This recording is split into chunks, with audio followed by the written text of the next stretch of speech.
Runs kindly for Morrison. It's Calum Morrison! Just listen to this, please!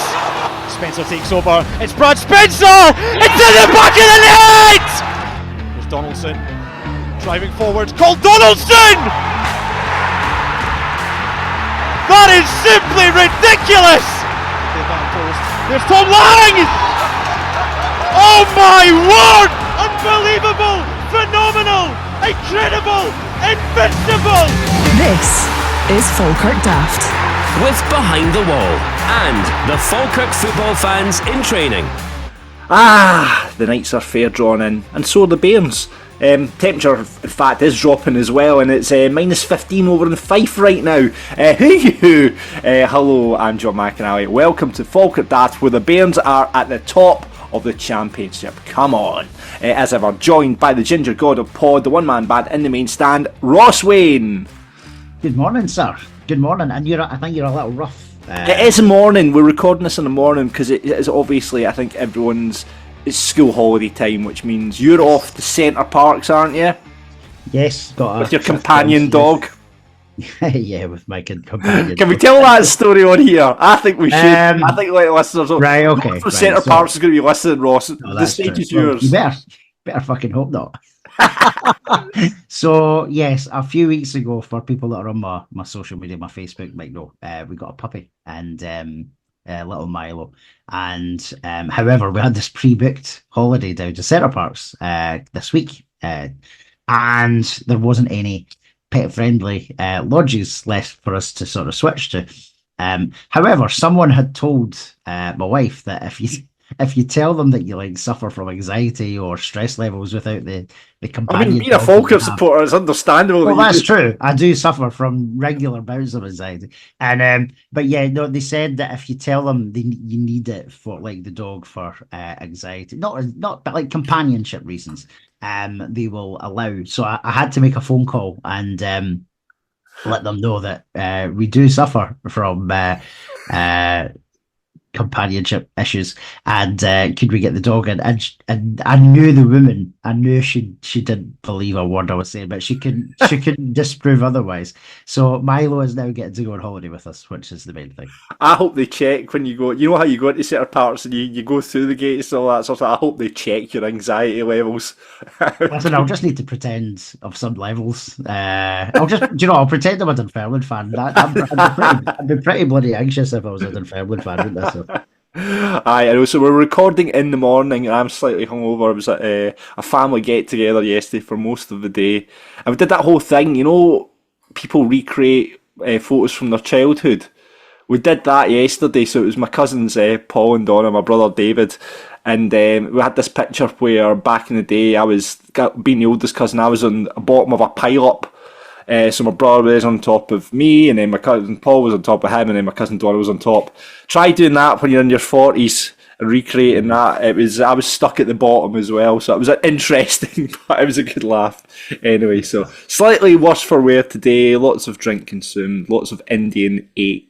So, yes, little rough, but here we are. 101 years old this podcast is now. Thank you very much for all your feedback on the 100th episode, which we did in the studio last week. I think it was about 2,000 odd people watched it in the end, plus listened to it as well. I think it was 500, 600. Absolutely fantastic. And it was a good laugh, as we said last week doing it, and we'll maybe do it again. We'll definitely do it again, but on a Sunday morning when you're slightly hungover. Today is not the day, but we'll do specials. We'll definitely do specials. Before we get into the news and everything from the club, I've got to say thanks very much to our sponsors, Falkirk Football Fans and Training. The T8s support each other through football every Monday at the stadium between 8 and 9 and Tuesday between 7:30 and 8:30. Details on the Lava Cup, actually spoke to Ian. They're coming very, very soon. That's going to be happening back at the stadium next season, so it's great. And they have a new initiative with Falkirk Foundation Walking Football Squad, which is Super Vets Football. Now, Jo, our friend Jo Hynd, who's been on this as a pundit, she has decided to do a jingle for Super Vets football, which she sent on to us. I'm just trying to find it just now so we can get it played on the podcast. Bear with me. Here we go.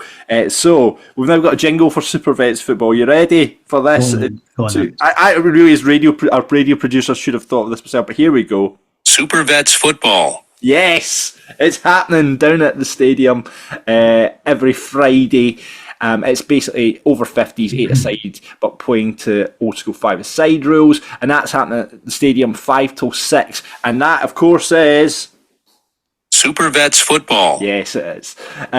So get down to the stadium, get involved. All the details are in the link below. And you know what you say? We all say the Falkirk football fans and training. It's all about that camaraderie, all about meeting new people, having a laugh, and getting into hospital because they are in there all the time. So speak to Ian, Willie, or Dougie, and like I say, the links are below if you want to get involved with that.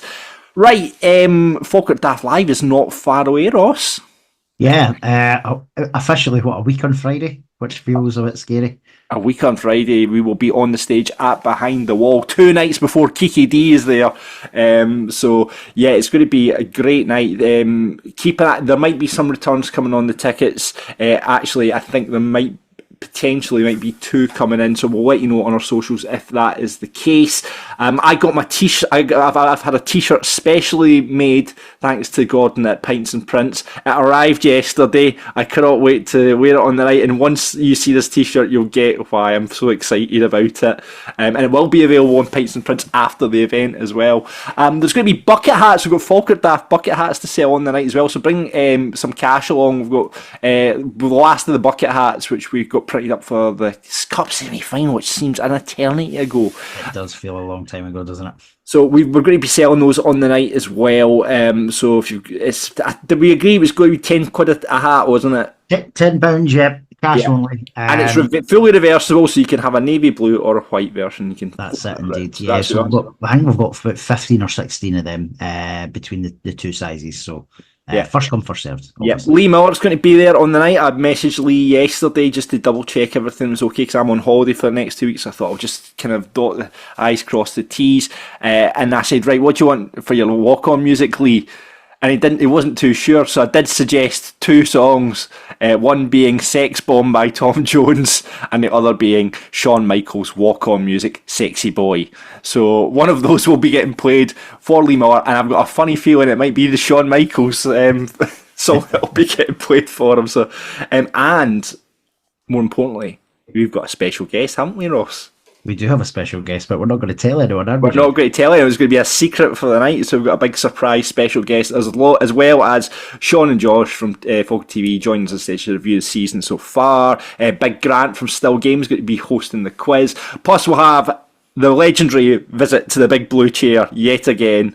If you don't know, if you weren't at the last one, basically we're looking for tales of debauchery, much like the Graham Norton big red chair, and Lee Miller will be judging who has the most debauched story in order to win a captain's armband. Like we say, it's the only chance in the season where adults get to win a captain's armband by just telling us about just debauched stories. So a drunken night out, whatever. And I've got to say thanks to Phil Lauder as well, who's just kindly donated a Keeler Davis Dunn top, which we're going to auction on the night for a charity of our choosing. So thanks very much to Phil for that. And we've also got a top on the night to an Invincible top from Ola Lawal, which will be auctioned off as well. And we're going to do it for Maggie's this time. You know, Maggie's up in the Larbert at the Forth Valley, so that's going to be our chosen charity, as well as donating your money to the Falkirk women's team as well. 20% of the profits of the night will be going into. So John, that sounds like we're going to have 3 shirts in total then. So we're going to have the Keeler David, Keeler, get my teeth back in. Davis Keeler Dunn.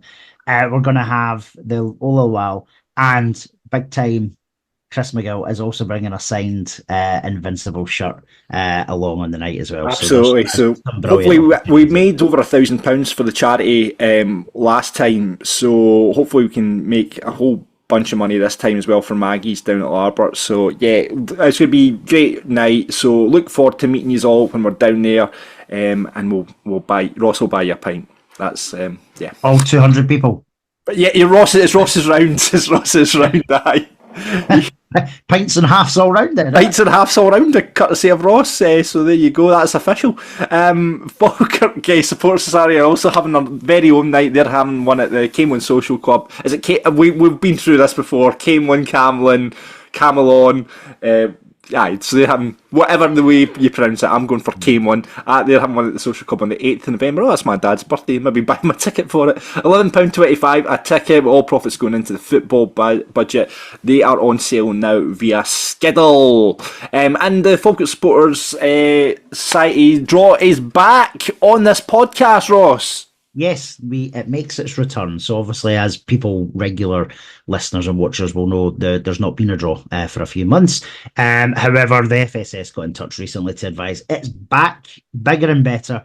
Now, for this first monthly draw, they have already made the draw. However, months going forward, someone from the FSS will pop on and we'll do the draw live. It's a bit like when the lottery used to go round about the places, didn't it? They kind of they flash to someone, or like in Ant and Deck where they flash to like a car park in Denny or something like that. We're going to have that, like a guest appearance doing the draw every month in Falkirk Daft. Looking forward to that. Yeah. So we've got 4 winners that have been sent on by the FSS, and we'll start in reverse order. And there's 2 new prizes, John, this month, and it's courtesy of Pie Sports. So, we're friends at Pie Sports. 2 sets of 2 Pie Sports vouchers for the upcoming game. That's like winning the lottery. That's like winning the lottery. Pie Sports vouchers. So the first winner of a Pie Sports, or 2 Pie Sports vouchers for the Dunfermline game, is Alan Wagstaff. So well done, Alan. And the second voucher for 2 Pie Sports pies at the Dunfermline game is Alistair Moody. So well done, Alistair, as well. And then we come on to our sponsor very generously, Brian Flynn at Behind the Wall. He donates a voucher every month to the Falkirk Supporter Society as well. And the winner of that voucher for this month is Kevin Boardman.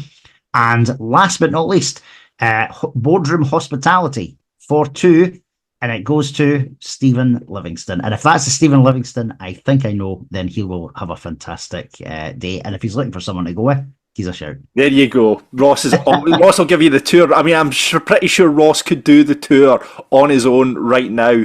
If Stevie Jackson, who normally does the tour, has got a day off, I've got your man right here, Stevie. Special shout out, actually, John, when I was in collecting the captain's armbands that we're going to use on the live event during the week. It was before the Livingston game, and I bumped into Murray McIntyre, and he's looking very, very well. 90. Wow. I think 90 or 91 now. He's just had his recent birthday, hasn't he? In fact, he was 90 because they presented him with this shirt and everything. So he's going strong and he's doing very, very well. Oh, brilliant to hear. Big Hendo, Liam Henderson, he is doing a academy course during the summer holidays at the stadium. It's going to be on Friday, 25th of October. 5 to 16-year-olds will get to train with Hendo and other pros. The first session is going to be free, so get involved now. It's footforwardcoaching@gmail.com. If you've got a Wayne who wants to get involved in football, wants to learn from one of the best, let's face it, in Big Hendo, footforwardcoaching@gmail.com is what you want to message on. We'll put the link out. I think the link is on our socials right now if you're needing to get it there. So yeah, I messaged as well. I was like, any chance of a 43-year-old man looking to improve his 7-a-side game getting involved in that, but I've not heard back yet, so asking for a friend hashtag. Yeah, can't say I'm surprised.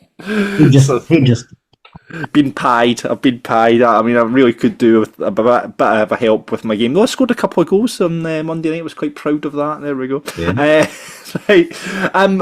Big news from the club this week, and I'm absolutely gutted to find out that Graham Carbis and Graham Stewart, who have been integral in the commercial team, are both leaving for other opportunities. You know, they're great guys. I don't know if you've had the pleasure of meeting either of the two of them. Carbis was involved in he's the wheeler and dealer. It's like Del Boy and Rodney, honestly.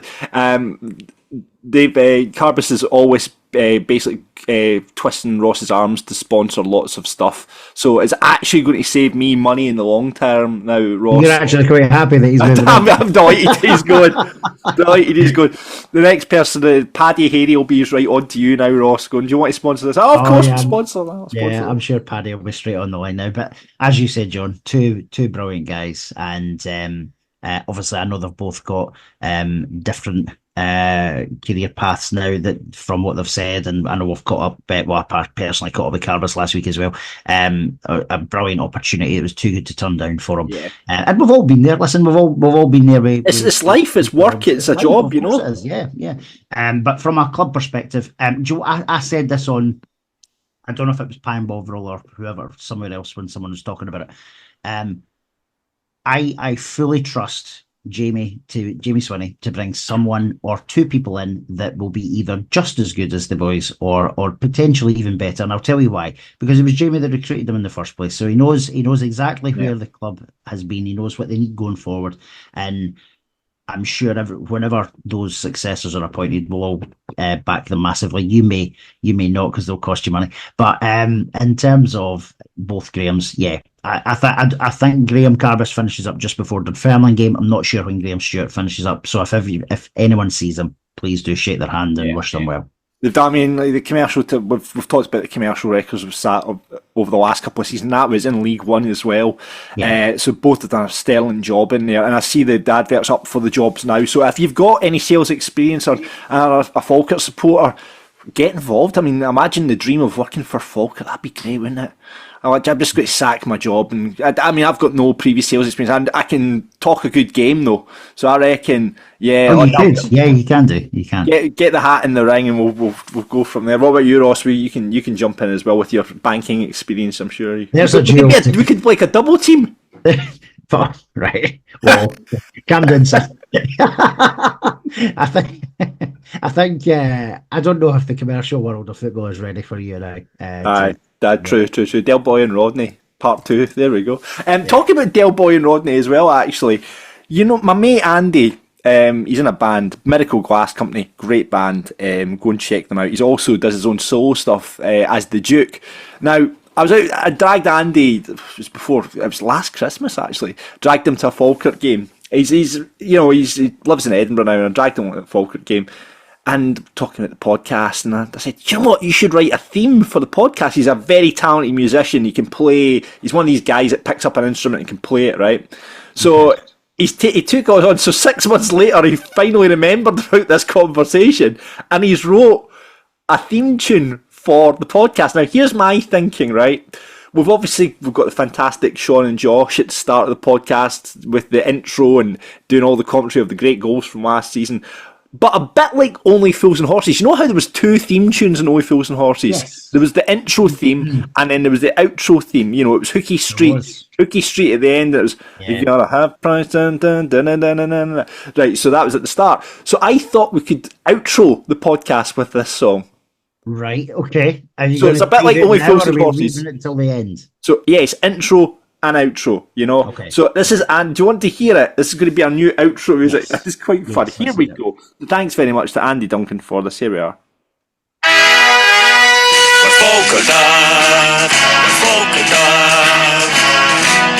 about the dark blues and having a bit of a laugh. You can listen in the pub or you can listen in the bath. For everyone who's caring about being a Falkirk bear, we're Falkirk Daft. We are Falkirk Daft.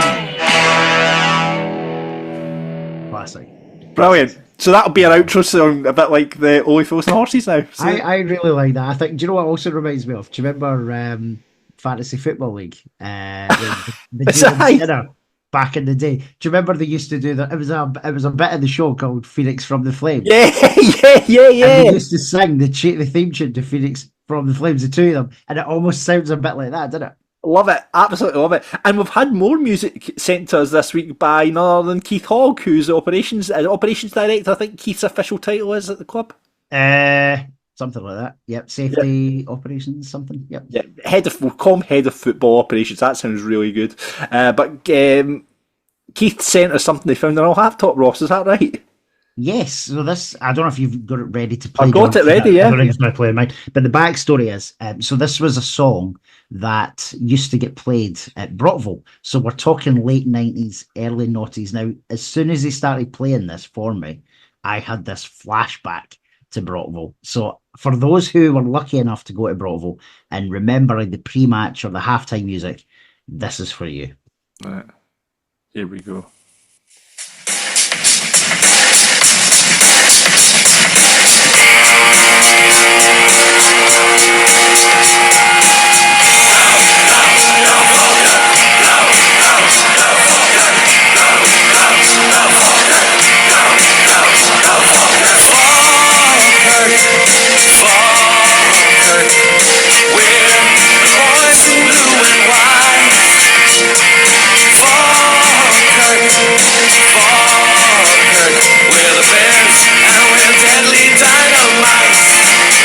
Deadly Dynamite.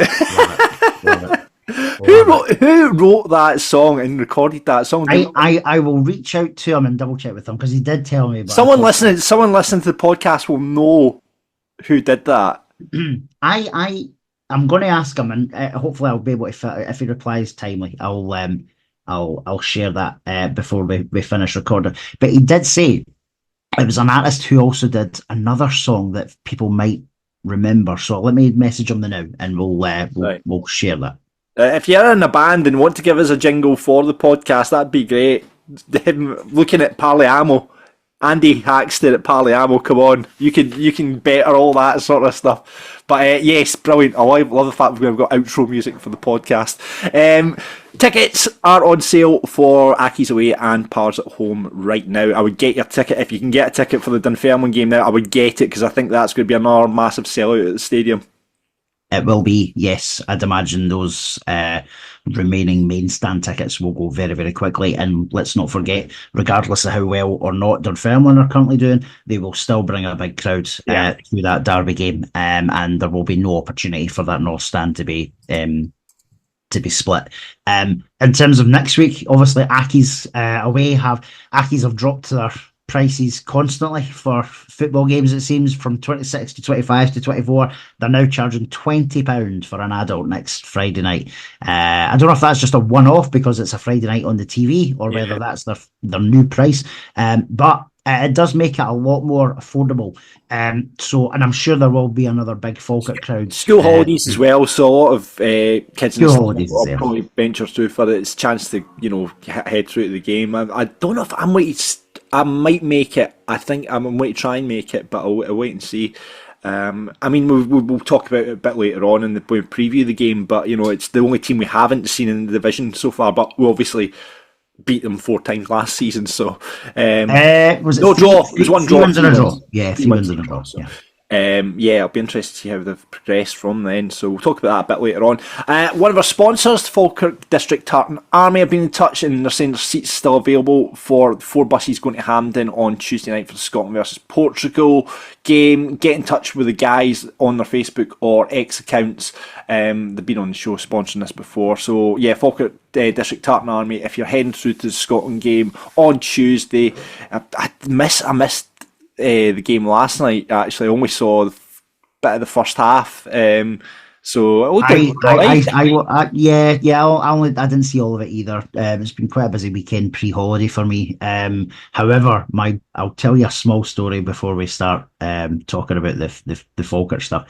My bum was twitching last night because on Friday, as you know, I was at York races with work colleagues, and later on in the day, as the beers having flowed, etc., the attention turned to the football weekend betting.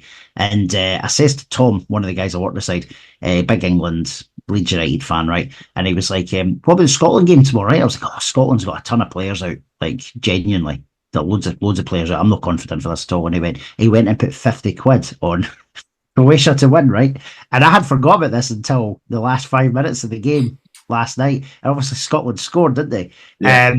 And I just texted him, went, I am so sorry that I said to you that Croatia would beat Scotland easily. And but then the goal chopped off. But so he still won his money. But I felt bad for a moment. Even though I want Scotland to do well, I felt bad for having given him that tip the day before. Oh, there you go. And you did well at the races? All right, yeah. I'm not a huge horse racing punter, to be honest, but brilliant day out. And for anyone who's never been, York Race is really, really good. Not that bad on the train as well. You're only a couple 2.5 hours from Edinburgh, so and there was loads of Scots going down on the train for that, because that was the second last day of the season at York. All right, okay, I know that's. I love the wee day at the races. Always good. Always good. Before we move on to looking back at both Livingston and the Partick Thistle game, let's talk about our sponsors behind the wall. We're of course going to be in there in a couple of weeks' time for Fakirk Daft Live, but get yourself involved there this season. For home games, you're getting the bus down to the stadium for £5, plus you're getting a pint when you get back up to the pub. I had a very nice pint of Jarl last Saturday when I took the bus down for the Ayr game. And of course they've got away games as well, £10 for Ayr and Greenock. And I think there's still some spaces, so it's £10 for the away games except Ayr and Greenock, which are £12.50, and you get the drink when you get back to the pub as well. I think there's still some spaces for the Hamilton game as well, Ross, that's right? Yep. Yeah, some spaces available for Aki's away on Friday night. But you can also now book your seats for the 3 back-to-back home games, which includes Dunfermline, Morton and Airdrie home games as well. So do that by speaking to Scotty behind the bar. I think you can leave a message as well on Behind the Wall's phone. So do that, book your tickets, and of course get into Behind the Wall before and after the matches, because they've got a brilliant selection of beers, lagers, craft and cask ales, and the food's always great. I saw earlier they're doing a mac and cheese pizza, which looks absolutely amazing. So I definitely have to. We're going to have dinner in there the night before the Falkirk Daft Live, so maybe sample that then. And of course, the Invincible beer is on behind the bar, and I think Brian's getting another supply of Invincible glasses in very soon. So I'm sure a lot of that will be consumed on the night of Falkirk Daft Live, and everyone's going to be trying to get one of those Invincible glasses. Remember, buy it. Don't do that thing of putting it in your wife's handbag and sneaking it out. Right? Exactly.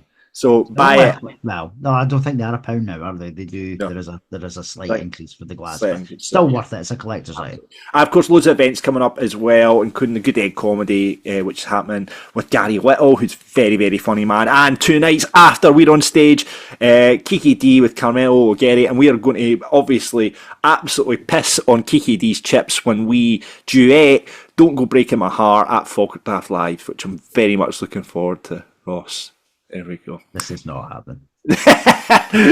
Right, okay, let's get into the football then, shall we? And let's talk about 2 games which happened this week. 1 being Livingston at home on Tuesday, and 2 being Partick Thistle at Firhill for Thrills yesterday. And we're going to do that in the company of our guest pundit this week. It's the second time he's been on. It is Mr. Chris Hynd.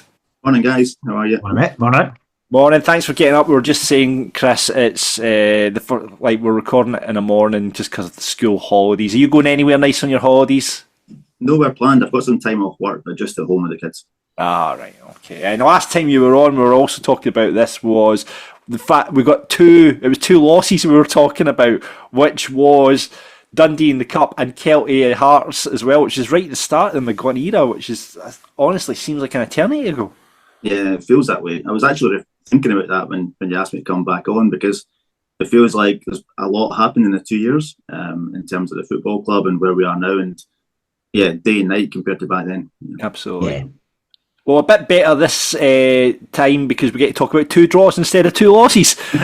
So we've been asking this question, I think, all season. Do you think's the worst that's played in the Navy Blue, Chris? You could take anybody from the sort of Paul Hartley era and put that tag on them. Personal favourite would probably be someone that came on the park yesterday. I knew you were going to say this. You know who I mean, Mr. Muirhead, for reasons that you guys know. Yeah. Brilliant. Chris shouted something at Aaron a couple of seasons back, and Aaron bit. And Aaron Muirhead was an alright player, though, was he? No, he was alright. He wasn't the worst player to have played for us, but I just think at that time he was captain, and I just thought he was pretty petulant and not really a good captain. So that are my reasons. And yeah, I probably shouldn't have shouted at him, but what I shouted wasn't too strong, John, as you know. And he just took the bite, unfortunately. Yeah. Did you boo him when he came on? I gave him a round of applause, Ross, and a standing ovation. Aye, no love lost between you pair. Right, okay, let's talk about Tuesday night. Let's talk about the disco lights. It was Livingston at the stadium. Disco all around at the start, but not too flashy a performance, though. 5,715 crowd was brilliant. And fair play to Livy, to be fair, they brought about 400 as well with them, which was decent. Couple of changes, Ross. We had Leon McCann in for Mackie, and it was great to see Calum Morrison back on the bench. Yep, it was. Leon had obviously came on for Sean in the win over Ayr. So that felt like that was a real easy replacement. Leon, Mr. Consistent when he plays as well. And whilst it was short-lived and we got an update yesterday for John McGlynn, it was really good to see Calum Morrison back on the bench, and what an ovation he got when he came on that night as well. Yeah, what do you make of the disco lights, Chris? Pretty impressive. I was quite impressed with the tune that went along with them as well. I was speaking to Dave Mack, who obviously is our stadium announcer. So Dave has worked in radio as well, like myself, and he was telling me it took him 4 hours to programme to that. So like everyone's saying, what about other songs that we can do? It takes about 4 hours to programme, because you need to programme each light individually to the tune and to the beat. So I said to Dave, what if we got some suggestions for songs on Fakirk Daft? Could we send them on to you? He said, aye, do that, no bother at all. So any suggestions you would like for the disco lights, Chris? Well, my all-time favourite from way back in the day was always DJ Quicksilver and Bellissima. So the tune! That would be excellent. So yeah. Right, so there we go. DJ Quicksilver, Bellissima. Ross? I put mine in for him as well. I had said Metallica, hadn't I? Enter Sandman. So that was my thoughts. And Thunderstruck for me. So there we go, Dave. There's a couple of suggestions to kick us off for the next big light show. Because like you said at the start of the podcast, the nights are fair drawing in. So maybe when we win a game, we could have a light show at the end. Well, that's it, because it is going to be dark from about 4 o'clock, isn't it? So yeah. So what I'm thinking is we could have a different light show for each win that we have. I mean, surely Amarillo's going to get programmed in. I think he said he's already done Amarillo because they intend to flash the lights when we scored, and we just didn't get a chance to see that on Tuesday night. Yeah. And we obviously saw that there was a smaller light show for when the teams came out too, just not as heavy. Yeah, no, but yeah, it looked great. And as I noticed that View from the Terrace on the telly the other night there stole your video, Ross. They did, but they quoted another tape that stole. By the way, I'm having the 30 out as well, because they nabbed your video as well without asking permission. Naughty. But then they credited the 30 and didn't credit poor Ross. I'm glad the video that you put out wasn't the version where you must have edited out the version where you were filming it, as I was chanting behind you, here we fucking go. I did. There was 2 or 3 videos, and you were giving it the here we go, weren't you? I edited that part out. Made it family friendly, so there we go. Let's talk about the Livingston game. A very, very big, well organised physical side. What did you make of the game, Ross? Yeah, I expected a tough game beforehand, and we got it. I had Queen's Park as my sort of who I thought had been the hardest team we'd played so far up to Tuesday night. But I would say it's now Livingston. For a combination of reasons. I thought they were big, physical, they defended pretty well. I don't think they're great going forward, hence why they don't score too many, but you can definitely see why they don't concede many as well. Yeah, what do you make of them, Chris? Yeah, really similar to Ross. I think they've let in 3 goals all season in the league, which sort of tells its own story. Not much going forward, but defensively really, really sound. I was actually really surprised yesterday because they played Inverness in the Cup, and I don't know if they changed their team around a little bit, but they conceded 2 goals to Inverness, which came as a surprise. But yeah, really tough game, and I guess we sort of huffed and puffed a little bit to try and break them down, but just couldn't get there. Yeah, I was quite impressed by some of the players that they had. I mean, the boy at left back, Montano, I think looks a right good left back. I was really impressed by him. And the boy Nottingham is a giant in the middle of that defence. Absolutely. So from set pieces, you always thought there's a bit of a worry, there's a bit of a threat here. But is it fair to say they came? They didn't come out as they looked quite. In fairness to them, they looked quite dangerous on the counter to Falkirk whenever and certainly in that first half as well. But yeah, I agree, Ross. I think that's not the best footballing side we've played. I think that's still Queen's Park, but certainly you can see, like you guys are saying, why they haven't lost matches and why they are still unbeaten, because they're a very hard team to break down. I mean, we did have our chances though. No, we did. We carved them open, so there was. Not for the only game this week. They were a wee bit wasteful in front of goals. We were a wee bit unlucky with some of the decisions as well. Obviously, we'll come on to talk about the goal that was chopped off. But yeah, I think that was the toughest game. Like, it was maybe we'd played there on the Saturday. You're then playing midweek, two big games. There was maybe a little bit of a lethargy between the two starting 11s, but. It was a tough game, and you can see, as we said, you can see why they're hard to beat. Through there, when we play them in November, it's not far away. I potentially could be a different game. Will they try and come out at home? I don't know, but certainly on Tuesday night, I think they came for a draw, and they were probably quite happy that they left with that. Yeah, I mean, chances were kind of few and far between throughout the match, really. There's a couple of short corners. Nicky didn't really, again, have much to do as well, apart from there's a cross came in which he gathered really, really well. But, was there a claim for a penalty when Ryan McGowan was brought down by... Calum Miller was brought down by Ryan McGowan, Chris? Do you think there was a shout there? It was a soft. It would have been very, very soft. One you would have been delighted to have, but been furious if it gone against you. So no, I don't think it was. No, I don't think so either. The big chance, however, was obviously the goal that was disallowed. Brilliant work from Keelan Adams. Again, just his power, his strength, his physicality on that right hand side, and breaking down, constantly putting balls into the box, and then we finally got one ball whizzed into the box. Fell to Johnny Lawrence, who was able to knock it in, but it was ruled to have went over the line. Thoughts, Ross Wayne? Obviously, at our angle, it was really, really tough to tell whether he was in or not. When you watch it back, the lino is not up with play. So how can he confidently flag that as offside? That's the big issue I've got, is... whether it was in, whether it was not. How did he know? Because he was at least 3 or 4 yards behind the play. Chris, what did you think? Yeah, I completely agree with Ross. At the time, honestly couldn't tell.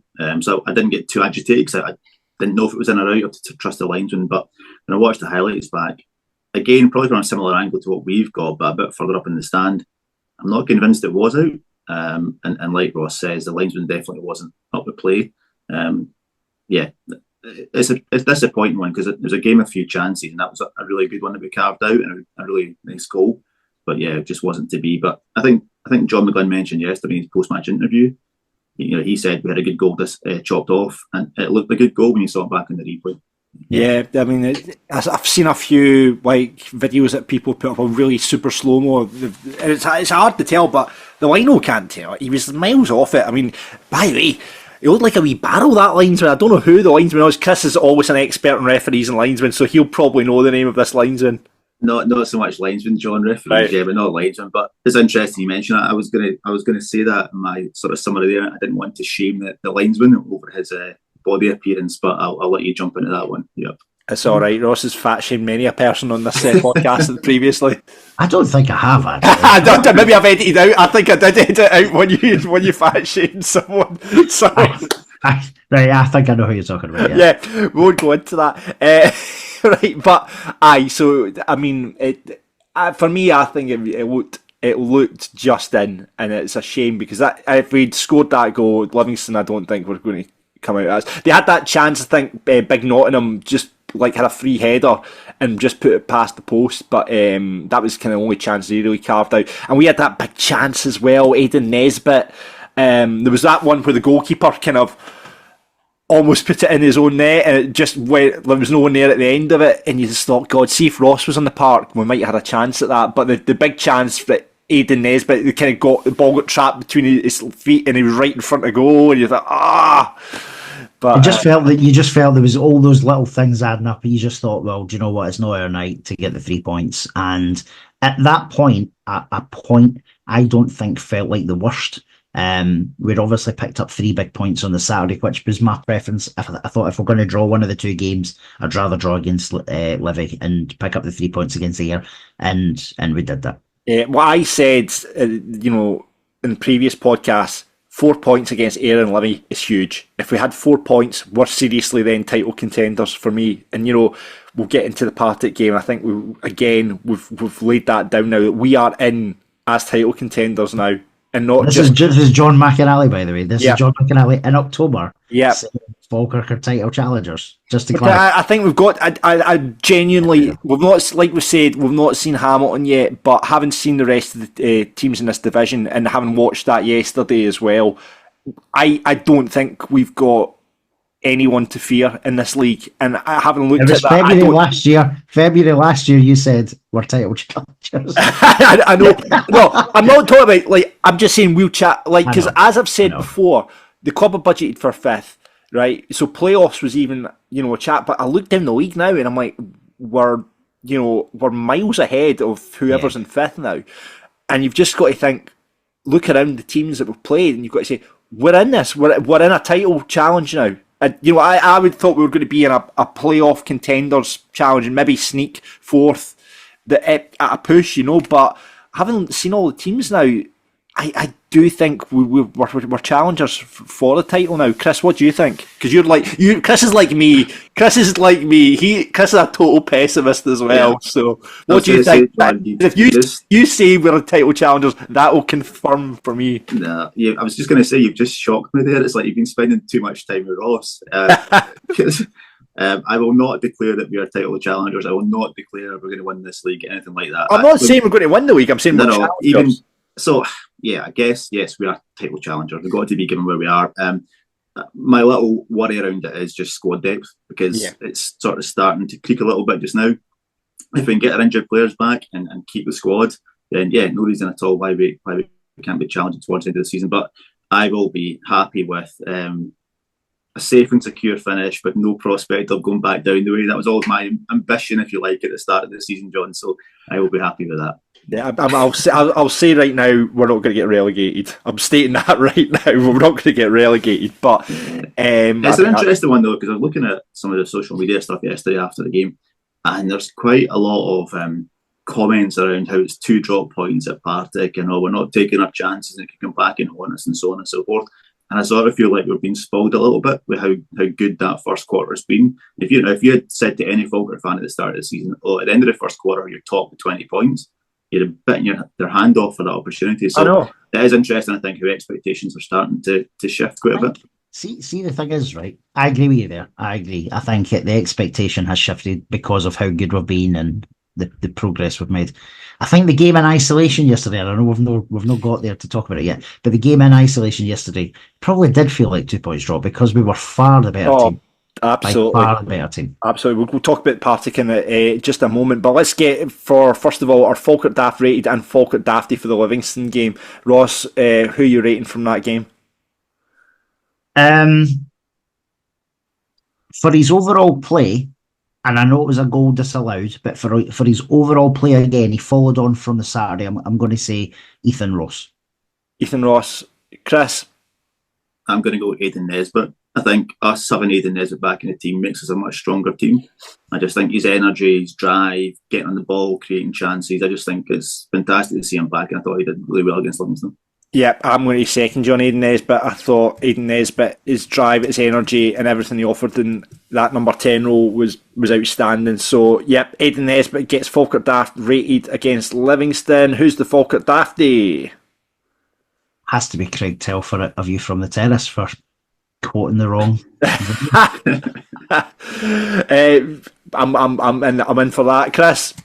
I was going to go with the obvious one, the linesman for the. Oh yeah, the linesman. Let's give it to the barrel of a linesman. We'll just call him the barrel. Yeah. And we'll put the barrel linesman. I have to hold my hands up though, and we're going to give it to the linesman. But Josh Heggie from Falkirk TV wanted to nominate me, and for this very reason. Oh yes, I forgot about this. Yeah. Yes, and I thought I'd got away with it. So when part of the way, I thought I quite fancy a wee coffee. And then I'd forgot the milk for the coffee at half time, so I had to run back up the stairs to get milk. And I didn't, obviously, it was in that way. I'm trying to look at the game while running up the stairs. And I tripped right in front of the commentary box up the stairs. But it was that way. And somebody helped me up, so thank you, whoever helped me up as well. Like an old man. It was right in front of the commentary. And Cole Dawson was in co-coms as well. I'd spoke to Cole before the match, and then I thought I'd got away with it. I did see a bit of laughter and a bit of thing, because it was that way. I was like, thanks, and just ran away before I thought someone would notice. But apparently it did get noticed. I don't know if it was mentioned on Falkirk TV, but yes, I fell on the way up the stairs, and clearly Cole Dawson noticed it and laughed at me, as did Josh on co-coms as well. So thank you for that. But the lines were still getting the Fakirk Daft. I'm not having that. I got to ask at the time, John, did you save the coffee or did you have to go and buy another coffee? No, coffee was saved. I'm a master of this, Chris. In a pub, if there's a fall, the pint will be saved, so the coffee was absolutely fine. But yeah, we'll give it to the linesman anyway. Right, okay, so that's our view on the Livingston game.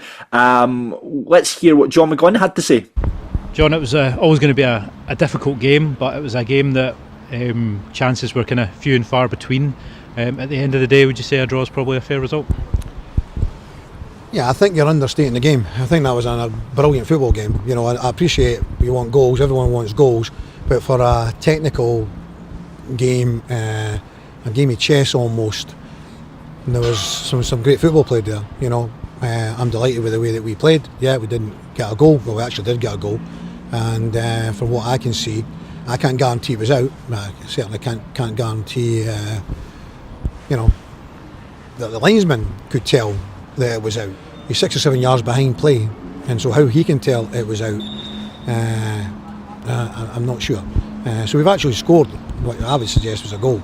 I thought the first half was very even. I thought both teams played some really good football without just getting that killer in front of goal. I thought we controlled the game in large parts, played some really good football. Just couldn't get that goal. Second half, I thought we were the better side. I thought we were attacking much more. It was mainly transition stuff from Livingston's point of view. And Calvin's got a good chance, if he's that bit sharper, he gets his shot in a bit earlier. It's a 1v1. It's a 1v1 with the goalkeeper. The defenders came from next to nowhere and managed to get there in front of him. And again, after another good move, Nizzy finds himself a few yards out, trying to get the ball past the goalkeeper. It was another really good chance. In a game of not an awful lot of that, these ones are key moments, absolutely key moments that we could have won the game. I think we deserved to win the game. No by a country mile, but I think that we did enough there. Loads of effort on the back of playing Ayr United on Saturday, a tough game then, to playing the next team around us, Livingston, in a matter of days. The effort for the players was magnificent, absolutely magnificent. Played some great football.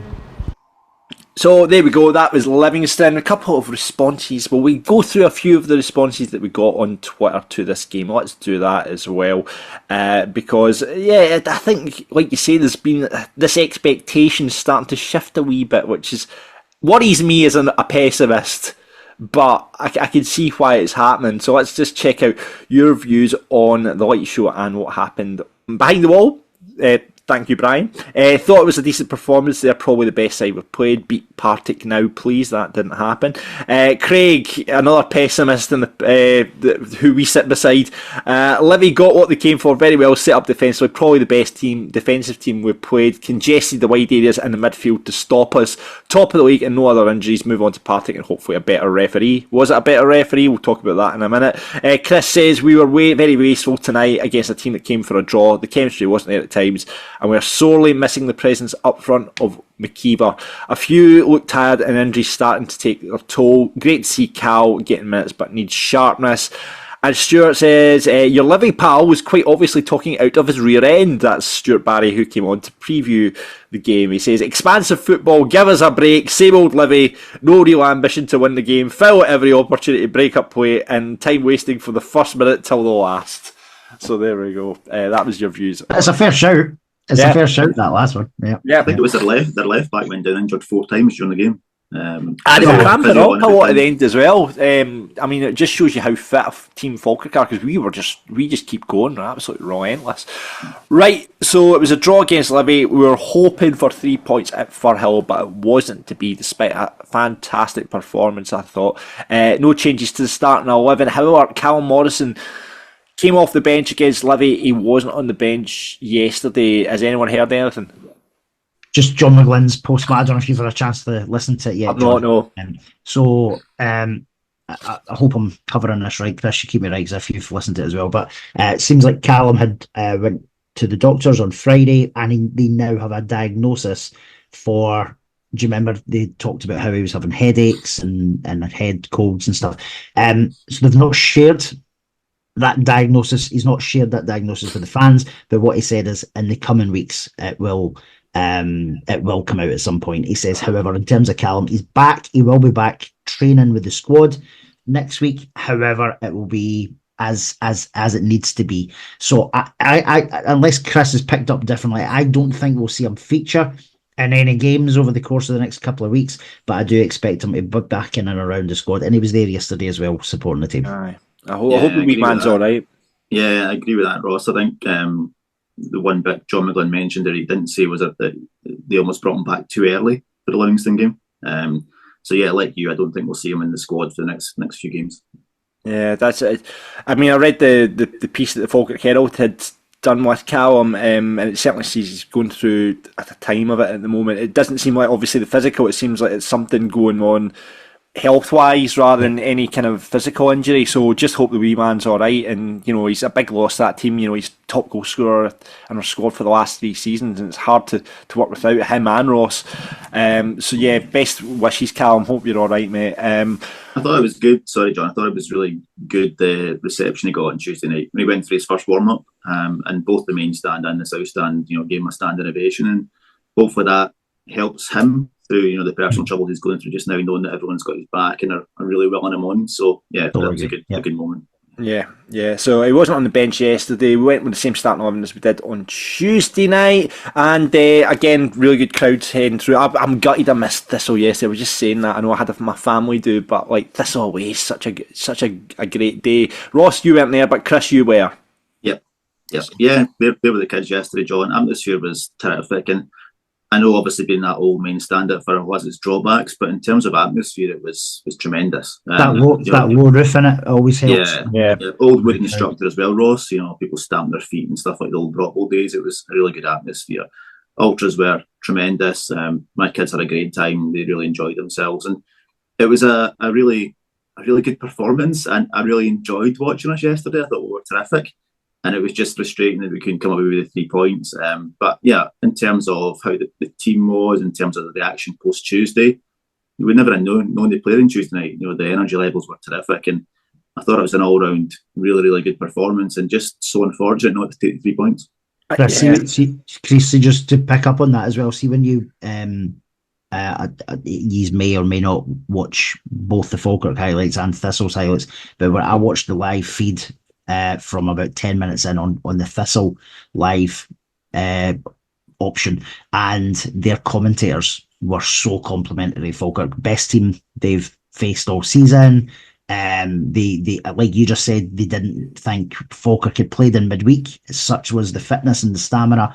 And the third point, go back to John saying about the crowd, like how it looked fantastic that sort of 2/3 of that old main stand, which is what the Thistle camera faces, was full, and you could hear the Falkirk fans all the way through. Yeah, that was brilliant. Superb atmosphere. And I've now got my 11-year-old son recounting the songs to his mum, who's a bit aghast at some of the language used. But has he got the lyrics to the new one, the Ali Ali one? He has, yeah. He was that was one he was singing last night, John. So he very enjoyed himself. It's quite funny. He's a wannabe ultra. He's an ultra in the house. Just like But his when you dad. go to the game, he sits in his hands and won't get involved. So I'd love. Do you know what? Harris, like Chris's son Harris, will be in there soon enough. I'm pretty sure. Yeah. But I would love to see Chris Hynd in the ultras. I think that I would love to see that happen. Right. It looked we were completely 100 miles an hour yesterday. It looked like. In terms of our pace, it just seemed we had so much space in the middle of that park yesterday. yeah, I agree. I thought the midfield three, Aidan, Brad Spencer, and Dylan Tate, I just thought were terrific, and that's what I mean about earlier about enjoying. I really enjoyed the game because those three were, spraying the passes around, keeping it simple, constantly moving, creating chance after chance, and to go to Firhill and like dominate a game like the way we did. I know the result wasn't what we wanted, but in terms of performance levels, it was terrific. I've never seen us go to Firhill and play the way we did. So yeah, like you say, John, we created plenty of space, but I think that came about through our players constantly moving, changing positions, actually working hard to create that space. Yeah. I think a big thing of it is Aidan being back in that midfield as well. When he's in front of Spencer and Tate, I think we're an entirely different animal in terms of that midfield. I thought Dylan Tate, the last cup, he came off the boil since Airdrie. I thought he'd come off the boil just a wee bit, but I think yesterday was exceptional. Yeah, that was something else. Talking about John McGlynn's interviews after yesterday's game, he mentioned that he feels Dylan Tate's game yesterday in general, he's playing at the highest level he's played at since he came through at Wraith. I thought he was terrific yesterday. Yeah, big chances with Hendo hitting the top of the bar. There was that brilliant. Tate had a shot. He played that magnificent ball through. Like it was what a ball that was that he threaded through. Which was almost as similar to the goal that was disallowed on the Tuesday night. Just Dylan, his range of passing is just fantastic, and that long diagonal sort of ball for Keelan to run onto. Like, how many times do we see that work now? It's brilliant. I know, like he was absolute. Him and Spence, like you said. I mean, I think I was a bit hesitant to say it, but they're the best midfield in that league. When the three of them are on their game. And just the interplay, and they're constantly switching. Spencer will drop, Tate will go, vice versa. Aidan will drop in, let one of them go forward. It's just brilliant to watch, and the passing and the one-touch stuff that they pull off. And I think yesterday it was one of the best, like, in terms of performances for me. It was one of the best of the season. Me too. Yeah. No, me too. Yeah, I agree, and it's a good point you make, John, about how the way we play football, like. If you went along to see Falkirk as a neutral, you couldn't help but be impressed by how we actually play the game of football. And I know that sounds really simplistic. We wouldn't care if we played hoofball as long as we won a game. But the style that we've got, the way we're playing, it's terrific to watch. It really is. Is it? It's a question probably for another time, and actually probably for a question for the Fakirk Daft live event. Is it the best footballing side we've seen from Falkirk? Again, I was thinking about this. I would say yes. I think I would still rate the Jeffries team as being my favourite team, that era in the early to mid-90s. But I think in terms of this team just now, they're a close second in terms of the best ever Falkirk team. But also I think they are top in terms of how we actually get the ball in the deck and play football. Yeah, for me it's always been Ian McCall. For that system we played Ian McCall, the 3-5-2, I thought with the football that season was outstanding. But it's and we'll talk about the Jim Jeffries. What are you thinking, Ross? No, I would agree. It's certainly, of the modern era, it's the best football we've played in 20 odd years, and probably since the sort of McCall, and then remember the sort of 2006 Yogi team, which wanted to do well. We played some fantastic football that season as well. However, in terms of like game after game after game of relentless football, I would say this has to be up there. There is this growing expectation which we talked about, but the expectation is only there because of what we're witnessing. it's not because of like some non-Falkirk fans always say, "Oh, you've got a bit of arrogance about Falkirk." It's not arrogance. It's what we're being proud of what we're watching, and we're seeing the proofs in the pudding, and we're getting results with it. We're onto something special. We really are this season, and it's not going to be a shock that I'm saying this, but I think this is our league to lose. I know it's October. Jesus Christ! Listen, Jesus Christ! Listen, Oh, God! I'll tell you why. Oh, Jesus! Listen. I was like, I'm putting myself out saying, we might be in the title hunt here, right? And you're coming in with the t-shirts made up. We are. I know it's only 2 points clear, right?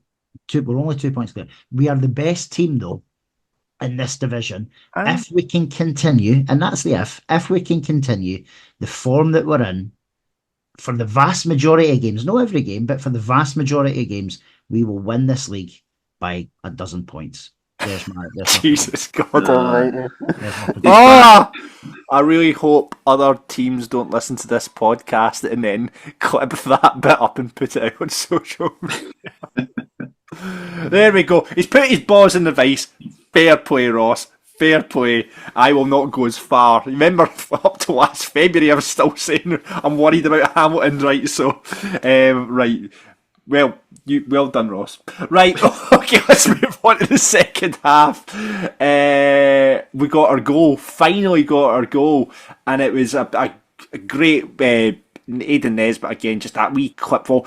I do not know what the Partick Thistle defence were playing at, by the way, for that goal. And you just weren't going, how has he got all that space down the left? It was just a simple chip ball over the top, and Ethan Ross runs through it. Something that Calvin Miller's been quite guilty of recently is when he's been queen through, he's not had the best chance. There was that chance against Livingston as well, that Calvin Miller. But Ethan Ross on that left-hand side is just, at the moment, just what a player he's turning into. And just a beautiful little finishing past the goalkeeper. Fantastic. Yeah, I think it's a sign of a player whose confidence is really high. The fact, it's a fantastic ball by Nesbitt, like you say, and Ross ran through it. And when he was running through, I'm thinking, what's he going to try and beat the goalkeeper, try and go around the goalkeeper? But his confidence is so high, he knew just hit it early before the goalkeeper had a chance to actually settle himself. I think he said that in his post-match interview that he tried to do it before the goal had a chance to get his position and close him down. But yeah, really terrific assist and a terrific finish as well. The one thing I've been raving about recently, and you guys will be bored of this because you sit next to me, is the fact that when you're in that one-on-one situation, why do strikers not try and take it past the goalie these days? Because you're bound to get, if you do that, the goalie will come at you, and if you've got a chance of getting a penalty. I've never understood that, but fair play to Ethan, like you say, he took the chance before the keeper was able to set himself, and it was a great finish. It was a very, very, very cool finish. I had no doubts in my mind when he was one-on-one that we were going to score. And I know, because you said there about Calvin. Calvin's now had 2 or 3 one-on-ones where you're not sure. Even as brilliant as Morrison's been over the last few years, on a one-on-one situation, he doesn't always find the back of the net either. Whereas just now, Ethan is playing so well. As Chris said, the confidence is sky high. Is it the arm? Is it the headband? Who knows? But let's just keep it going. And the guy just seems, if you count the goal, I know it was disallowed, but that would have been 4 goals in 4 games, just like 4 goals in 3 games, beg your pardon. Absolutely fantastic. Yeah, he's absolutely on fire at the moment, Ethan.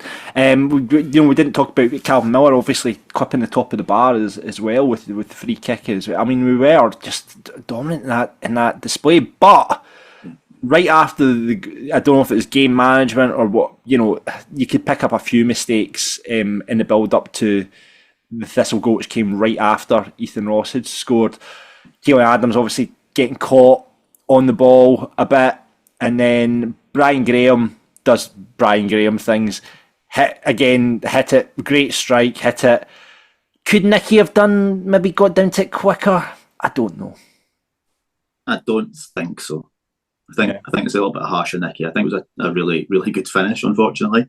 And Sean and commentary and Falkirk TV sort of set the scene in the first half when Graham hit the crossbar. It was offside, but he said, you can't give Brian Graham a sniff or too many chances. And he had 2 chances all game. One he hit the crossbar, and the second one he scored a goal. It was just being on the ground at the time, it was just a bit deflating because we'd obviously worked so hard to get in front, and then we only held it for 2 or 3 minutes. And whilst it was a great finish, like you say, John, it was a bit scrappy in terms of giving the ball away cheaply. But yeah, a great finish. I don't think Nicky could be at fault for that one. No, I would agree, Chris. I don't think Hogarth had much of a chance with it. I kind of feel as if I don't really want to kind of have a go at Keelan either, because like he's had such a good game, right? Yeah. And even if you take like 10 seconds back before he lost the ball, he had won the ball off them. So he had broke up an attack. And yeah, he's obviously lost the ball. They've played a really quick 1-2, and then Brian Graham's scored an absolute peach. We know what Brian Graham's all about. He's done that for 15, 20 years. I thought at that point, though, there was still a lot of time for us to come back into it and win the game. And we obviously had chance after chance after chance. John, you said they were dominant. It was a dominant 90 minutes. And how... It's poor finishing, being wasteful is the long story short. But how we didn't walk away with 3 points. A couple of things, Ross, I think. One, the woodwork. We hit the crossbar and the post, I think 3 times combined. Yeah. And interestingly, when Thistle announced their man of the match over the PA system, it was their goalkeeper. He was man of the match. Yeah. So yesterday, there was opportunities that were wasted, but I don't look back in the game thinking we were overly wasteful. I think it was a combination of their keeper making good saves and obviously the crossbar and the post getting in the way. Yeah, the ref not giving a penalty as well. Well, what did you make of the penalty, Quaim? Was that the Calvin Miller one in the first half? I thought it was a penalty. And having looked back at it in the highlights, I thought it was a penalty too. I thought it looked like a penalty as well. It was like the secondary, so he got past the man. It was almost like it was a secondary foul. Yeah. I would say it was a penalty as well, absolutely. But like say, Chris, there was chance, and Ross, there was chances to win after they scored, and it was just we for such a dominant display, it was just disappointing we didn't come away with those 3 points. Because it was, I don't know if Thistle got the tactics wrong or what they were thinking, but like I say, the space that midfield were finding was ridiculous, which is great to see. We've talked about Oliver, obviously had a couple of chances yesterday as well. That glancing header that just went past the post. He had one that the keeper saved. We are missing Big Ross, though, aren't we? We really are. It's just a shame that we've not been able to go out and get someone, because we know what Gary Oliver offers the team. He does it so well in the park, Gary. He holds up the bell. He just drops for me. I've always been my criticism that Gary drops too much into that kind of 10 role a bit rather than being in the box. But he's having to do the job that Ross does, and it's a big shoes to step into. But yeah, we really miss that number 9, don't we? Yeah, definitely. And I think a game like yesterday is a really good example where he can either hold the ball up, McKeever, and bring us into play, or he'll be that poacher in the box. He's got a fantastic combination about him. I think as well that the injuries are having an impact in terms of substitutions we can make.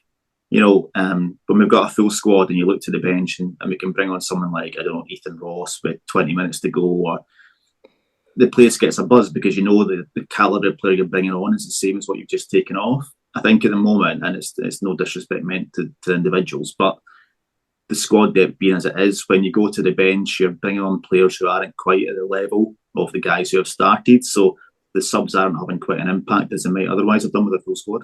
You've still got Alfie. Captain Chaos bringing the chaos on. You still got him.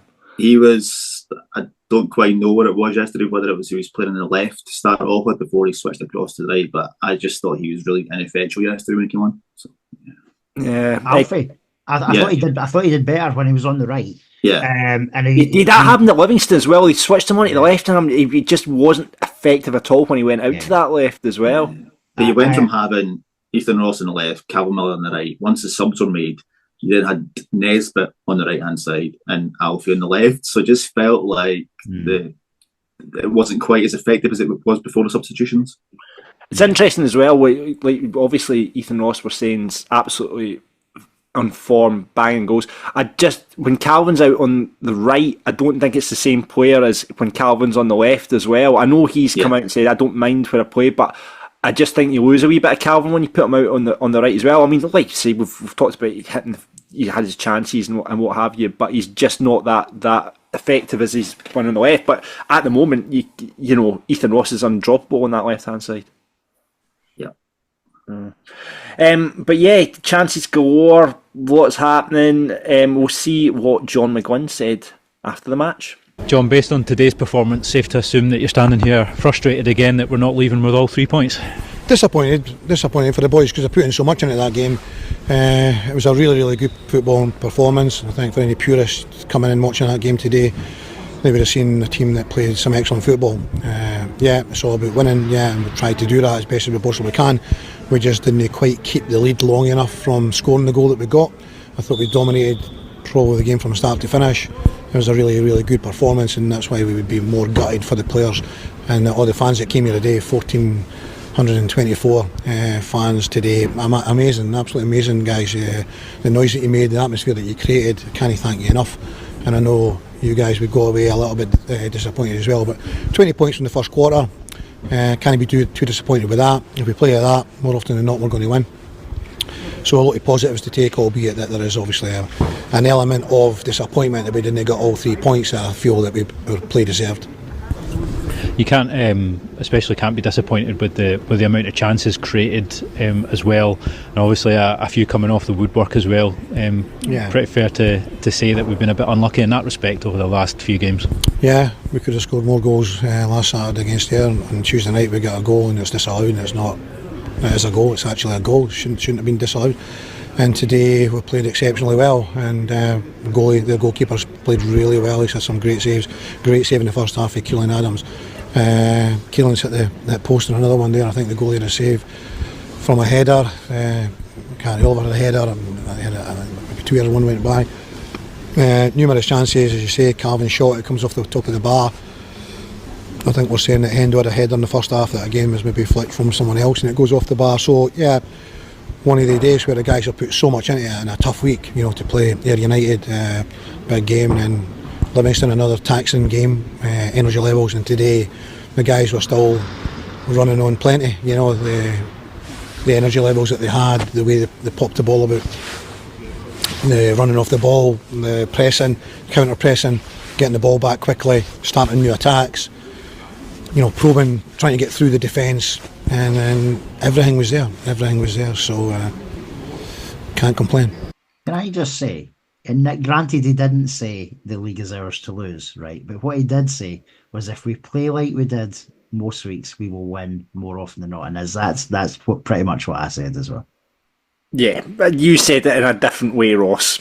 You said print up the T-shirts, get those little trophies made up with the, where you wrap tinfoil and get a cardboard. That's what you practically said there, not John McGlynn did not say that. But listen, it's the right assessment, but going back, away to Firhill, getting a point. Livingston we knew was going to be a tough game. They're unbeaten, like say, conceded only 3 goals this season.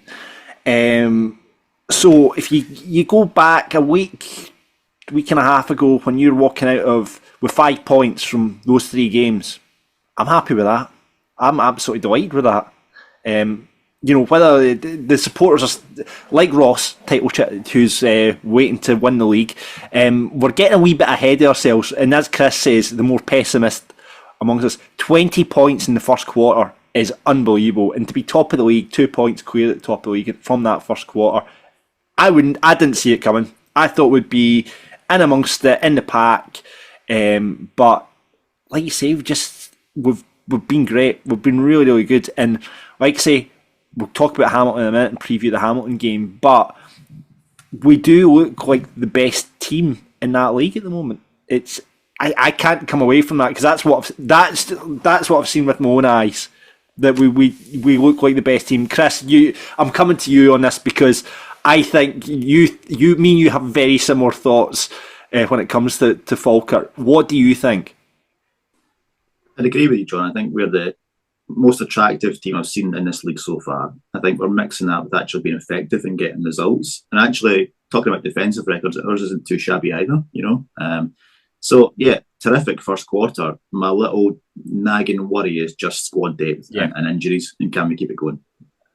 I wonder if we can get to January and have some of that money we made off the Celtic and some of the money we've got left in the pot and look at in January. Certainly the striking department will need to be looked at if Ross is still going to... We'll see how far Big Ross is away, but I still think we do need a backup because we went into this 8 weeks with Gary effectively as the only kind of striker. Well, Ryan's there, but it looks like Ryan's out of the picture now.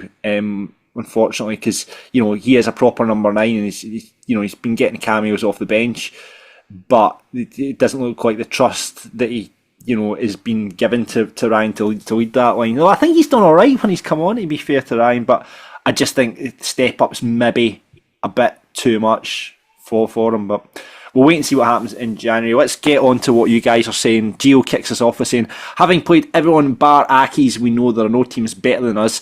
It's just about being consistent now and having a striker on the park. Just pretty much what we just said. Indeed. Paul says, a good away point. Can't complain. Plenty of effort from the boys. Teams are setting up to frustrate us, which is a massive compliment. We do need to be more clinical in front of goal, though. Should have won this at a canter.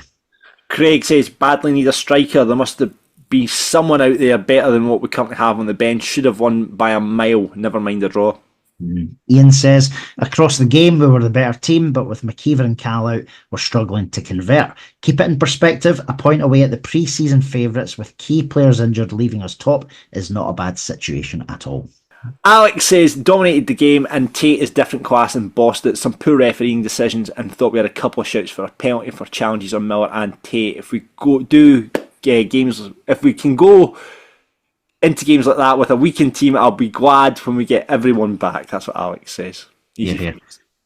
Casky Boy says, it's a good sign when we're now disappointed to draw with Thistle and Livy. If you told me on day one after quarter one we would have been top of the league, having only lost once, I would have snapped your hand off. Yep, and PGM finishes off with saying, definitely the better side, just lacking the cutting edge last couple of games. Maybe a wee bit over elaborate at times today. Shows how far we've come. We're disappointed at the last two results, despite being 2 points clear. Bring on the Ackies. There they are. Right. Aidan Nesbitt got it for the Livingston game. Who is getting the Falkirk Daft rated player for Thistle? Chris? We had a chat about it in the car going back after the game, and a unanimous call amongst the kids and me, it was Dylan Tate. Just thought it was different gravy yesterday. Yeah. Ross? Dylan Tate for me as well. From everything I saw, maybe pushed by Ethan Ross, but Dylan Tate yesterday, brilliant. Hat trick for me, Dylan Tate. The space that he's finding in the middle of the park. And in our star shot ratings, like we've discussed last week, like the Herald used to have, that means Dylan Tate is now top of the Falkirk Daft rated table with 3 Falkirk Daft rated awards so far this season. Alfie Agyeman just behind him with 2. There you go. Right, have we got a Dafty? I do. Yep. Go on, Chris. The obvious one would be the aforementioned Mr. Muirhead, just because.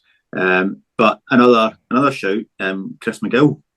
And the reason for this being during the warm-up at the start, we were watching the players, and one of the balls came to where Chris McGill was, and Michael McKenna shouted him to pass it back. Now, there's about 5 yards between Michael McKenna and Chris McGill. And Chris McGill managed to pass the ball so badly, it ended up about 20 yards away from Michael McKenna, who just looked at Chris McGill and shrugged his shoulders and went, what was that? So that was my nomination. Ross? No, listen, I'm happy for Big Time to get it on that basis. This is it. It would have been 2 awards for Chris, but we didn't give him the upside. We didn't give him that one, did we? In the end, no. So I'm in. Big Time Chris McGill. Kit man extraordinaire is the Falkirk Dafty of the week. There you go. I immediately regretting this because we're trying to get stuff. He's giving us signed shirts for charity for the Falkirk Dafty. He's giving me a match worn shirt to do at my charity event as well. But I'm just going with Chris. I'm just going with what they say, mate. It's nothing to do with me, but I've just typed in Big Time Chris McGill for the Falkirk Dafty of the week. There we go. Brilliant. Chris, thank you so much for joining us this week on Falkirk Daft. But before we go, it's Falkirk Daft versus. Now, Chris, the last time you were on, we didn't do this, but I'm sure you've heard the podcast this season where we go up against the listeners of Falkirk Daft. in a penalty shootout style scenario on questions on Falkirk. So 5 questions. Ross has them. You're going to be facing me this week, and I've got a bad feeling about this because I know Chris is a bit of a stato. I know Chris is well versed in Falkirk, and we've grown up in the same era, so I've got a really bad feeling this could be the first loss, but I'm confident. Let's go in. Confidence, come on, I had a tiger. So Ross, you've got the questions this week. I do indeed. Now, John, are you writing your answer down? And Chris is shouting out, obviously, after you've written and shared yours. Is that right? Got a bit of paper here to write down my answer. Okay, tell me when you're ready. I'll get another bit of paper because I've only got one bit of paper here. I'll go and get another bit. Okay. Right, I'm back now. I found my Scottish Widow Insurance annual plan summary for my life insurance, so we'll use that because I don't think I'll be needing this. That's fine. There we go. Right. What the hell? Just looked at it inside there. I should maybe think about topping the wife off because that's all right. There we go. Guys, before we finish up today, can I ask a small favour from you both? Yes, you can. Katie, my daughter, is a huge fan of the podcast, right? Right. And it's her birthday on the day of the Dunfermline game in a couple of weeks' time. Okay. And I wonder if you guys could give her a Falkirk Daft happy birthday for the 26th. The birthday section is back. We brought this in last week, and this is fantastic, Chris. I'm glad you've. So, happy birthday, Katie. Happy birthday, Katie. We'll see you. To be fair, Katie, we're only 2 or 3 seats down from you, so we'll say happy birthday to you on the day as well. But happy birthday on the podcast as well. Right. Love okay, it. I'm ready, Ross. I've got my life insurance plan, and I've got fantastic paper. Here we go. Okay, so I'm quite happy with my questions that I've chosen this week. He was going on about this before the show started, Chris. He was saying, the questions are great this week, mate. Right, he's ready. So, question number 1. Remember, John, you're writing yours down. Chris, you're going to shout out before, sorry. So, question number 1. Falkirk played their first match ever in the SPL in 2005. But who played in goals in the first match versus Inverness Caledonian Thistle? So Falkirk played their first match ever in the SPL in 2005, but who played in goals in that first match versus Inverness Cali? John, you need to write your answer down. Alright, I've written down an answer. I don't think it's right. Right. Okay. Yeah. Chris. I'm between 2. I'm going to go for Matt Glennon. Oh, he's got it right. Damn it. Chris has got it right because I've written Jerome Lambers. It's not Jerome Lambers, it was Matt Glennon. I knew that. As soon as he said it, he was right. 1-0 to the pundits, John. 1-0 to the pundits. Geez. So, question number 2. Falkirk will play in the relaunched Stirlingshire Cup this season. We last won this in 2014, but who did we beat in the final? So Falkirk will play in the relaunched Stirlingshire Cup this season. We last won it in 2014, but who did we beat in the final? I've written down an answer. This is a complete guess. I'm going to go for Alloa. Okay. I have written down Dumbarton. These are both wrong. This one. It was Stirling Albion at the Falkirk Stadium. We won 2-0. And the scorers, just if you're interested, were Rory Loy and Scott Shepherd. Scotty Shepherd? Scotty. He was at East Fife for ages, wasn't he? He's still at East Fife, yeah. Still East Fife. So it's still 1-0 to Chris. Question number 3. How many goals did Falkirk score in the League Cup this season? Oh, Jesus. We're obviously now out of the League Cup, but how many goals did Falkirk score in the League Cup this season? So this is group games and knockout. 2. And we score against them. Yeah, that's that.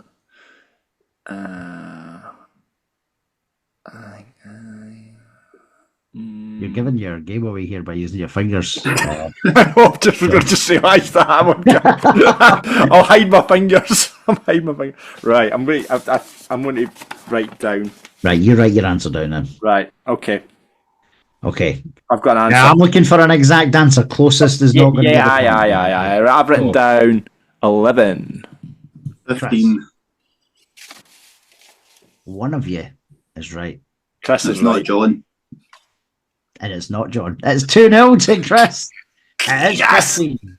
It is So 15. this basically means I need to get this right, and Chris needs to muff this, doesn't it?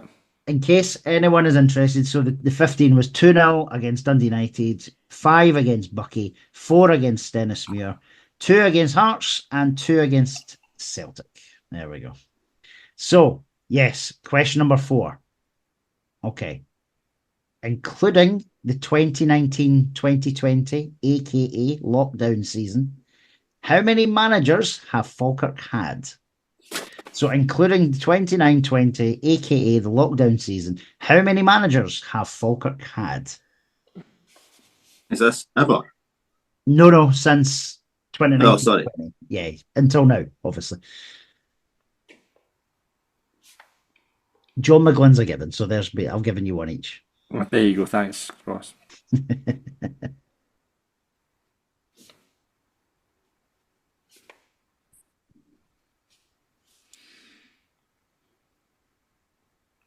Is this? No. And it's an exact number I'm looking for here as well. 2019. Right. Okay. I think. Including 2019/20. Are we including interim manager? Yes, we are. Oh, we're going into. Oh, right. Okay. Right. I'm going to. That's my answer. Okay. So, Chris, what's your number? If you include McCracken and Miller as one combined. No, they're. I'm including them separately. Right, so I'm going for 8. Okay, John, what have you written down? I've written down 4, but that's completely wrong, isn't it? It is completely wrong. And Chris, 8 was bang on. Well done, sir. 8 Jesus, man! I knew I was going to get. I didn't get one right, did I? So the answer was Lee and David, obviously, were 2019 to 2021. Gary Holt was there very, very briefly in 2021 as well. Paul Sheeran then got the job. He lost his job. Danny Granger was then the temporary manager very briefly. Martin Rennie was then given the gig. He then got sacked. It was Kenny Miller and then Mr. John McGlynn. So that is our 8 there. So that's 3-0. 3-0. Yep. 3-0. I'll give you the last question just to see if he's would have got it. No, I don't want the last question. I'm in a huff. So, who wears number 27 in the squad this season? Is it Michael McKenna? You're saying McKenna, Chris? The substitute goalkeeper, Owen Hayward. Spot on. Oh my god! Spot on. I'm going up the road, right, Chris? Thanks for taking part. Right. First blood. First blood. No Champions League music for Falkirk Daft, but let's give it for Chris. There you go. Chris, thank you very much for coming on Falkirk Daft. I'm a little less thankful now, but Ellis, if you want to be a guest pundit just like Chris, please get in touch with us. You can beat me on the quiz as well. Drop us a message to pundit@falkirkdaft.co.uk or slide into our DMs right now on Twitter or Facebook. I'm away to have a good long hard look at myself. This is Falkirk Daft. With Behind the Wall, we're navy blue. Are you? So on to Hamilton next. A team which we said earlier, you know, that's been 3 wins and a draw last season. A team we know very well, but a team that have made a lot of changes across the summer, Ross. They have. They've brought an awful lot of players in. They obviously got rid of quite a number as well. Some of the names, though, when you look at their squad, John, so obviously the boy Bradley that was signed for Livy, Ollie Shaw came up, Todorov made the switch across Lanarkshire as well. You must be costing a fair amount of money, eh? You would assume so. And obviously Todorov making the switch across Lanarkshire was an unexpected signing as well from that perspective. But it's... They've got Scott Martin back from injury. They have, that's true. But we as we said earlier, John, we know what they're all about. John Rankin has them playing a particular way And if we're being honest and being really, really honest, it's not exactly a successful way. Like when you look at their form, it's constantly winning a game, losing a game, drawing a game, He winning a makes a lot of change. John is a tinker man, John Rankin. He seems to be constantly tinkering with that side. Yeah. I watched there's a bit. no continuity there at all. Yeah, I watched a wee bit of the game against Morton on Friday night on the telly, and I was like, Right. I wasn't that over impressed with it. I mean, Ollie Shaw's come. I mean, he's got 4 goals this season, and when he came into the side, it was like a player going, "God Almighty, how they're affording him?" Because he came from Barnsley, so he must be a fair whack over at Hamilton. I mean, they've had it seems they've had troubles off the field as well. They were fined £5,000 by a panel this week. Because of obviously the shenanigans which happened in July when the players weren't paid. So they were fined this week, but they've not got a sponsor. I noticed on their shirt this season.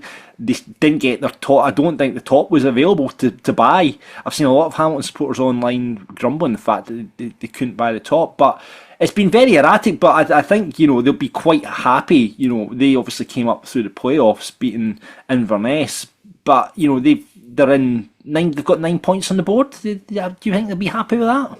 I think they will so far. They may not have had sort of the supposed early favourites like Wraith and obviously Dunfermline are below them, and they were expected to be higher.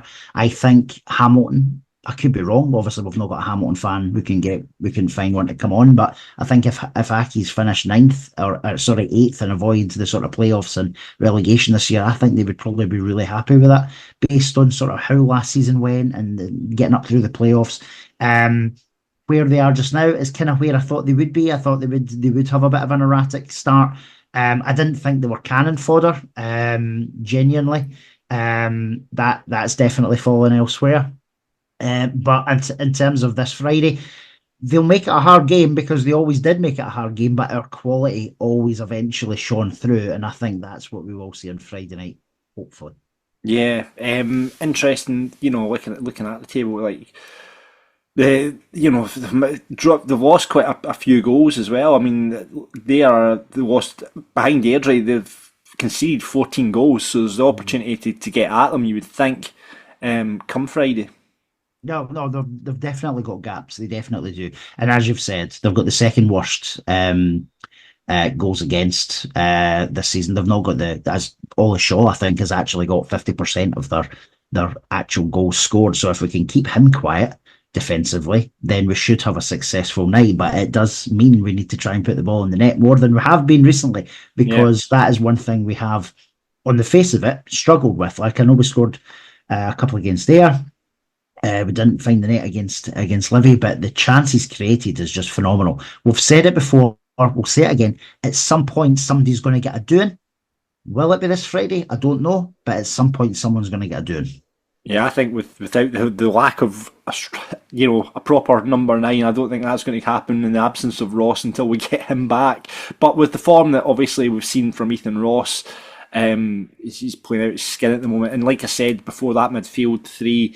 Aidan, I think I fancy Aidan Nesbitt for a goal. He's not had a goal yet this season. And I think he'll maybe come in and do a job in the league. So I would predict a Falkirk win this weekend. I think it'll be maybe a 1-0. I think we might sneak by with a wee 1-0 at Hamilton. What do you think, Ross?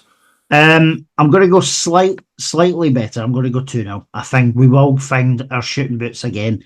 I think we'll be too strong for Aki's. Would it shock me if we scored more than that? No, it wouldn't. But I think, how amazing would it be to get a couple of goals in the back of the net, get 3 points, and remain top for when we play the Pars a week on Saturday as well. I know it does. Big games just keep coming. I'm just actually going to check who Ayr have got, because obviously with us, Livy. They've got Livy. Oh, right, that so something's going to give there. By the way, I take a wee draw in that game would be delightful. We suddenly go if we win on Friday night. There's 5 points then between us and Ayr, and then if Livy and Ayr were to say draw or even a Livy win. If Livy were to win that game, we're 6 points clear of Livy, and it's 7 points clear of Ayr. That's a big if we get. That's a big if. That is a big if. Friday night, right? It should be interesting. I think it'll be a decent crowd again. Well done to Accies on actually dropping their prices down to a more measurable level, because the game is on the telly. You don't think you're going to make it because you're Centre Parcs, aren't you? I am travelling home on Friday, so it will depend on traffic and all that jazz. I'm hoping. I was looking at it last night. I'm hoping that I will be there. Worst case, I've obviously got the comfort of being able to watch it by some means, whether it's BBC iPlayer stuck in traffic or if we were. Gillian's doing the driving back up then, is she? She will. Yeah, she will be this Friday. I'll drive down. She can drive back. I'll suggest that. So. Yeah, get that sorted right away. However, if the traffic's going well, and I might even suggest getting dropped off on the just off the motorway, obviously, and make my way to Hamilton that way, because we'll come up the M74. So there's a wee opportunity there. You're off this week? I'm off this week, so I'm hoping to make it through. Though I am got one of my best pals. We're having a wee day out and go out. We thought we're both off. Well, let's have a wee day out. So we're going out on Thursday. So it might be I might have played my cards too much this week, but I've got brownie points in the bag because we're going down to London tomorrow to see ABBA, the hologram show tomorrow. So me and the good wife are going down to watch that tomorrow. So I might have enough brownie points to blag 2 nights. You never know. But yeah, we'll wait and see. But onwards, the navy blue juggernaut continues to Hamilton, and fingers crossed it's a Falkirk win. This is Falkirk Daft. With Behind the Wall. Stay local, eat and drink global. That is it for Falkirk Daft for this week. Thank you very much for listening. Big bumper edition with the 2 games to look at, so thanks for sticking with us and to the end. I think a lot of people by this point switch off the podcast when we go into the outro bit where we're doing all our usual. Please like, subscribe, review Spotify, wherever you get your podcasts, and we start talking about our merch, which of course you can get a brilliant new range of stuff available. In the minutes, Ross, we need to put a tweet about this again this week, so do that. merch.falkirkdaft.co.uk. Look out for Ross's tweet going out of all the new merches. But I think a lot of people switch off at this point, so I'm going to give you a random Falkirk player, and you've got to tweet us the name of this Falkirk player to prove that you're still listening to the podcast, and that random Falkirk player is Graham Barrett. So if you listen this far in the podcast, right, just tweet Graham Barrett. People just go like, what the hell are prior people tweeting Graham Barrett? So Graham Barrett is your new safe word, is this what we're saying? Yes, indeed. So if you've made it this far in the podcast, you've not switched off, just randomly tweet us with Graham Barrett. There you go. I don't know why Graham Barrett, he just popped this week, he just popped into my head. I was like, who's the Irish striker that used to play up top? Oh, Graham Barrett. I always remember he used to wave to his little kids in the crowd. It was very nice. Good striker as well. Tell you what, Graham Barrett would do well on this team that we've got there now. He would. I like Graham Barrett. He was always injured as well. That was annoying. Yeah, he was always injured. Anyway, so tweet us Graham Barrett, and we'll see. We'll see it happen. Remember, Discord channel, links are below. Get involved in the chat. Sometimes as well, someone puts up a cheeky stream to the game, so that's always good. But I won't let you know who that person is because it's great. But yeah, get involved in the Discord channel. We'd love to speak to you on that as well. And of course, we're on YouTube, so you can watch as well as listen to us. Right, on to Hamilton. Like I say, the navy blue juggernaut continues.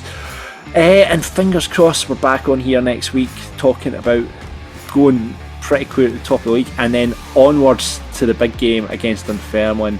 We'll hopefully get Stephen Mill back on the podcast next week to talk about that. It'd be great just to see his wee face. The delight I've had recently on when I see him at work, it's been magnificent. So we'll get him so you can share in the delight and his pain, hopefully on the podcast next week as well. But yeah, in the meantime, you can slide into our DMs, john@falkirkdaft.co.uk or ross@falkirkdaft.uk. Brilliant. Enjoyed that, Ross. I'll enjoy your time in centre halves with your companion dog, and we'll see you back on here on the podcast next week, and until then, expect unexpected, brother. Man the Bairns. Falkirk Daft, we're Falkirk Daft. Talking about the dark blues and having a bit of a laugh. We're Falkirk Daft, we're Falkirk Daft. You can listen in the pub or you can listen in the bath. We're Falkirk Daft, we're Falkirk Daft. For everyone who's caring about being a Falkirk bear, we're Falkirk Daft. We are Falkirk Daft.